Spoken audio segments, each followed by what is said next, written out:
Halo, Assalamualaikum warahmatullahi wabarakatuh. Perkenalkan, saya Dr. Azita. Saya salah satu mahasiswi dari PGSI Universitas Paramadina, Magister Komunikasi Politik, kelas reguler malam. Nah, kali ini saya mendapatkan tugas UTS dari mata kuliah komunikasi politik di era digital. Dan nantinya kita di sini akan menganalisa komunikasi politik yang sudah terjadi di Indonesia. Dan saya akan flashback ke 10 tahun ke belakang karena saya akan menganalisis tentang komunikasi politik kampanye Joko Widodo dalam pemilihan presiden 2014 gitu ya. Dan sebelumnya kita bahas dulu nih tentang pemilihan presiden Indonesia di tahun 2014 yang merupakan momen penting dalam sejarah demokrasi Indonesia, di mana sebagai negara demokrasi terbesar ketiga di dunia, strategi komunikasi politik yang digunakan oleh para kandidat memainkan peran penting dalam membentuk hasil dan persepsi publik. Oke, sekarang kita flashback ke latar belakang dan karir politik dari Pak Jokowi terlebih dahulu nih ya. Seperti kita tahu, Pak Jokowi ini adalah tadinya tuh sering disebut sebagai bernama asli Joko Widodo atau yang sering kita sebut Jokowi. Ya, itu adalah seorang politikus Indonesia yang menjabat sebagai Presiden Indonesia ke-7 dari tahun 2014 hingga tahun 2024 ini nih. Nah, sebelum menjabat sebagai presiden, ia memiliki karir yang sukses di pemerintahan daerah dan pernah menjabat juga sebagai Gubernur Jakarta dari 2012 hingga 2014. Oke. Dan sekarang kita berbicara juga tentang awal karir Jokowi di bisnis mebel, di mana ia mendirikan dan juga menjalankan perusahaan mebel yang sukses. Transisinya ke dunia politik dimulai dari tahun 2005 hingga ia juga terpilih sebagai wali kota Surakarta, Solo, Jawa Tengah, ya. Dan pemerintahannya itu cukup efektif, ya. Kebijakannya yang progresif di Surakarta juga membuat akhirnya dia diakui secara nasional dan pada akhirnya dia bisa mencalonkan diri sebagai gubernur Jakarta. Oke. Saat ini. Dan selanjutnya kita berbicara tentang strategi dan juga pesan kampanye Joko Widodo. Ya, yang pertama, the poinnya itu berfokus pada kisah pribadi Joko Widodo dulu nih, dan asal usul yang sederhana sebagai mantan pemilik bisnis mebel dan juga wali kota Solo.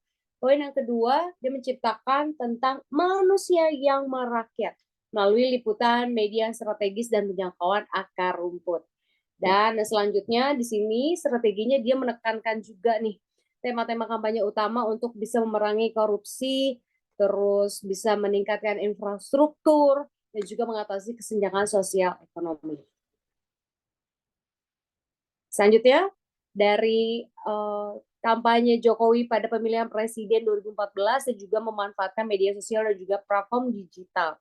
Yang pertama itu ada penjangkauan media sosial. Nah, tim Jokowi ini memanfaatkan banget nih platform seperti Facebook, Twitter, dan Instagram untuk terhubung langsung dengan para pemilih dan juga berbagi informasi terbaru tentang kampanye dan terlibat dalam diskusi secara real time ya.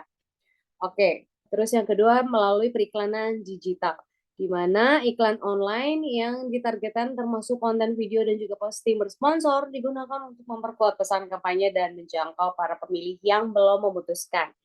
Yang ketiga ada situs web kampanye, di mana situs web kampanye ini yang kuat berfungsi sebagai pusat informasi tentang latar belakang Joko Widodo, terus tentang platform kebijakan dan cara-cara bagi pendukungnya nantinya untuk bisa terlibat langsung dalam kampanye Jokowi di tahun 2014.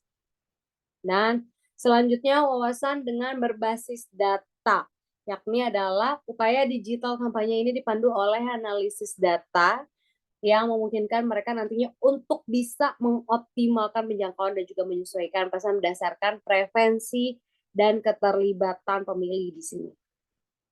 Oke, sekarang kita lanjut berbicara tentang mobilisasi akar rumput dan juga keterlibatan masyarakat.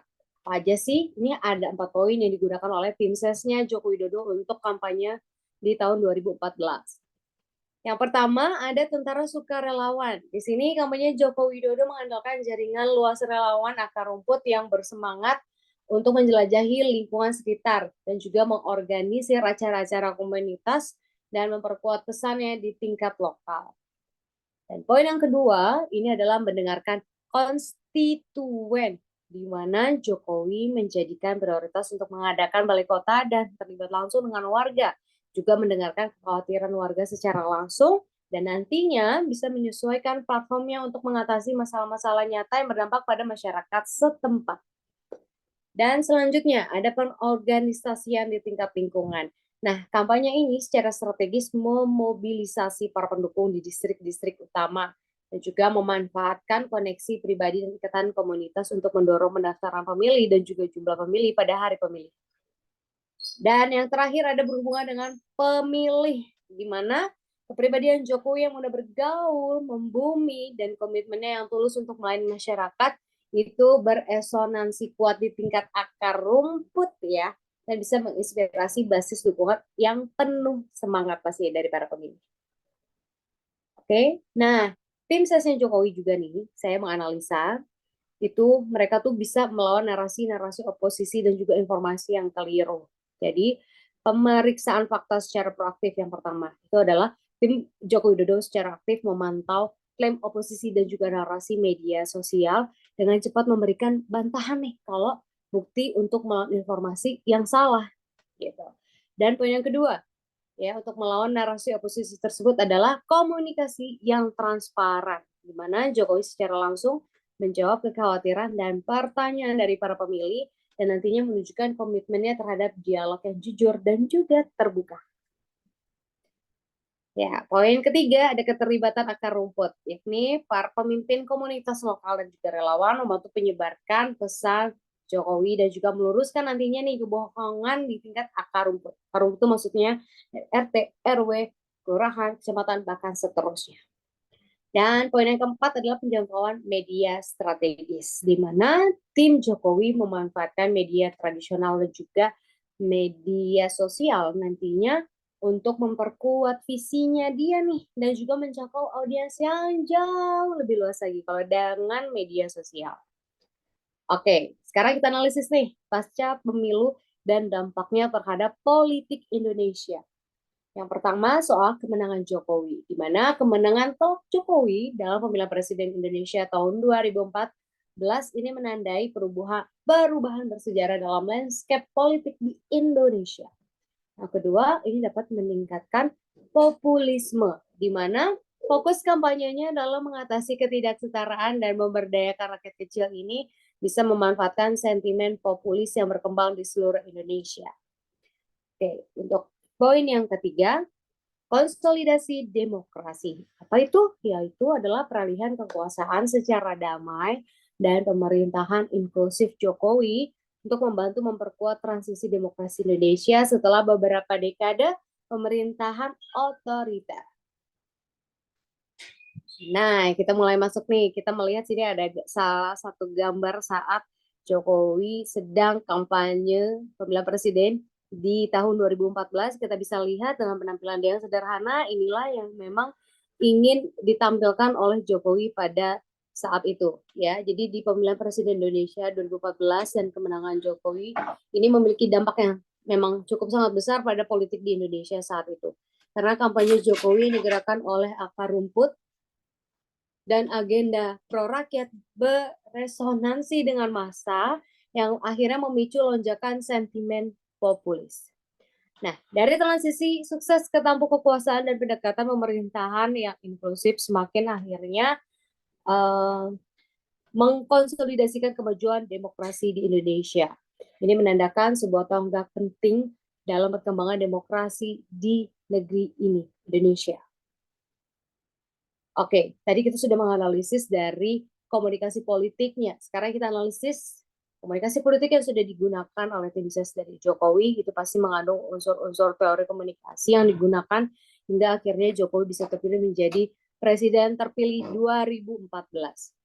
Nah, ini di sini sudah mencatat ada setidaknya 4 teori yang digunakan oleh tim ses dari Jokowi di pemilihan presiden tahun 2014. Yang pertama, mereka yang menggunakan teori agenda setting, di mana Jokowi berhasil menggunakan media massa untuk menetapkan agenda politik yang diinginkan, terutama dengan fokus pada isu-isu pembangunan, juga pada kebersihan dan kerakyatan, dengan memposisikan dirinya sebagai kandidat yang berkomitmen nantinya untuk memperbaiki infrastruktur, bisa memerangi korupsi, dan juga mendengarkan aspirasi rakyat. Di sini Jokowi sudah cukup berhasil mempengaruhi agenda politik nasional dan akhirnya mendapat dukungan secara luas dari berbagai kalangan.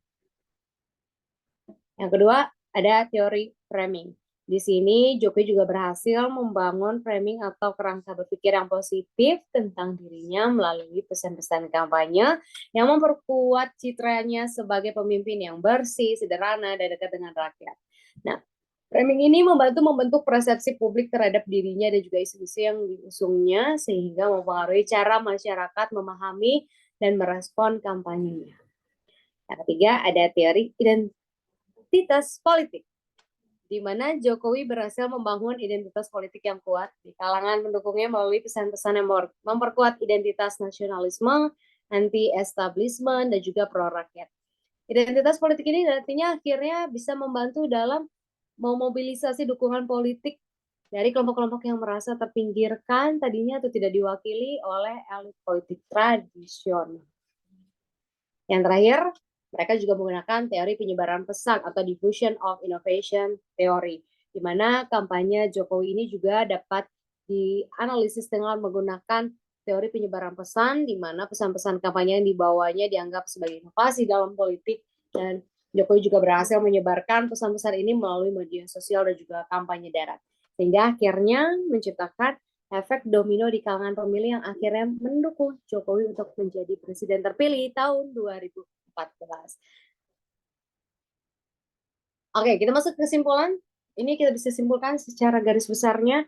Akhirnya dengan menggunakan teori-teori yang tadi saya sebutkan, ada 4 teori, kita dapat memahami bagaimana strategi komunikasi politik yang digunakan oleh Jokowi dalam kampanye presiden 2014 ini akhirnya berhasil memenangkan hati pemilih dan membawanya menjadi presiden terpilih 2014. Pemilihan Presiden Indonesia tahun 2014 juga akhirnya menyoroti bagaimana kekuatan kampanye, akar rumput, dan juga keterlibatan digital yang strategis. Keberhasilan Joko Widodo memberikan wawasan yang berharga bagi para kandidat di masa depan yang ingin terhubung dengan basis pemilih yang beragam dan menavigasi landscape politik yang terus berkembang. Jadi juga kita lihat bagian utamanya yang dapat dipetik adalah pentingnya gimana sih penjangkauan yang otentik dan berbasis komunitas dan memanfaatkan media sosial secara efektif gitu ya. Jadi semuanya strategi-strategi Joko ini mengatasi perlawanan dari kalangan-kalangan mapan dan juga bisa memenangkan hati dan pikiran masyarakat Indonesia. Nah, sekian analisis saya tentang komunikasi politik dengan studi kampanye Jokowi di pemilihan presiden tahun 2014 dengan teori tadi ada teori 4 teori digabungkan, itulah yang bisa akhirnya mensukseskan tim dari Joko Widodo dan menjadikan Joko Widodo presiden terpilih tahun 2014 sampai 2014 ini. Kiranya kalau ada salah saya mohon maaf, ada salah-salah kata saya mohon maaf. Semoga UTS ini lancar untuk kita semua dan mendapatkan hasil yang memuaskan untuk mata kuliah komunikasi politik di era digital. Saya Nuka Azwita, mahasiswi PGSC Universitas Paramadina, mengucapkan terima kasih untuk atensinya.